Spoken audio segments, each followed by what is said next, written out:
السلام علی الحسین وعلی علی ابن الحسین وعلی اولاد الحسین وعلی اصحاب الحسین۔ السلام علیکم معزز ناظرین، اس ویڈیو سیریز میں ہماری کوشش ہوگی کہ اصحاب باوفا امام حسین علیہ السلام کا مختصر لیکن جامع خلاصہ آپ سب کی خدمت میں پیش کریں۔ آج کی ہماری کلپ کا موضوع جناب مسلم ابن اوسجہ ہیں۔ جناب مسلم ابن اوسجہ کوفے کی بڑی شخصیتوں میں سے ایک ہیں اور آپ اپنے زہد و تقوی کی وجہ سے پورے کوفے میں مشہور تھے۔ روز عاشورہ جب آپ نے جنگ کا ارادہ کیا اور امام حسین سے رخصت چاہی تو عامر بن حجاج فرات کی جانب سے ایک بڑا لشکر لے کر آپ کے مقابلے پر آیا، لیکن آپ نے بہت ہی دلیرانہ انداز میں جنگ کی اور ایک ملعون کو ایسا نیزہ مارا کہ وہ اس کے دائیں پہلو کو چیرتا ہوا بائیں پہلو سے باہر آ گیا۔ یہ دیکھ کر دو لعین جن کا نام تاریخ میں مسلم ابن عبداللہ زبابی اور عبداللہ ابن خشکارہ بجلی ذکر ہوا ہے، انہوں نے آپ سے سخت لڑائی کی، یہاں تک کہ آپ جنگ سے نڈھال ہو کر اپنے گھوڑے سے گر پڑے۔ جیسے ہی عمرو بن حجاج نے یہ دیکھا تو اپنے ساتھیوں کو حکم دیا کہ لشکر کی طرف پلٹ جائیں۔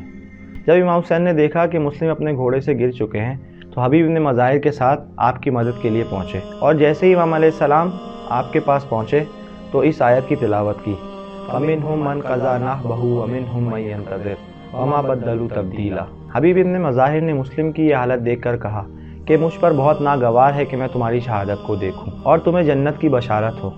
مسلم ابن اوسجہ نے بھی جواب دیا کہ میں بھی تمہیں نیکی اور خیر کی بشارت دیتا ہوں۔ یہ سن کر حبیب نے کہا، اگر مجھے یہ معلوم نہ ہوتا کہ میں بھی تمہارے بعد شہید ہو جاؤں گا تو میں تم سے ضرور کہتا کہ مجھے وصیت کرو اور میں اس وصیت پر عمل کرتا۔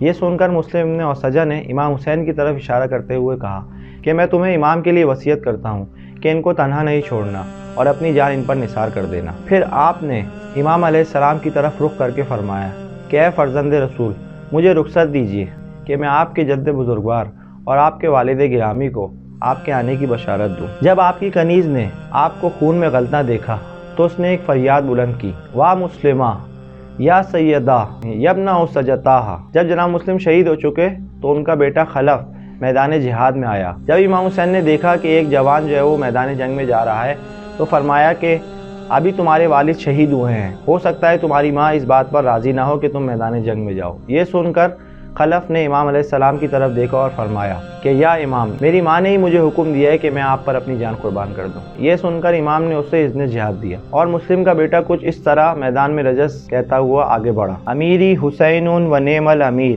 سرور و فواد البشیر النذیر علی و فاطمہ والدہ وہل تعلمون لہ من نذیر لہ غرۃ مثل بدر منیر۔ میرے امیر حسین ہیں اور کتنے ہی اچھے امیر ہیں، وہ پیغمبر کے جو بشیر و نذیر تھے ان کے دل کی خوشی ہیں۔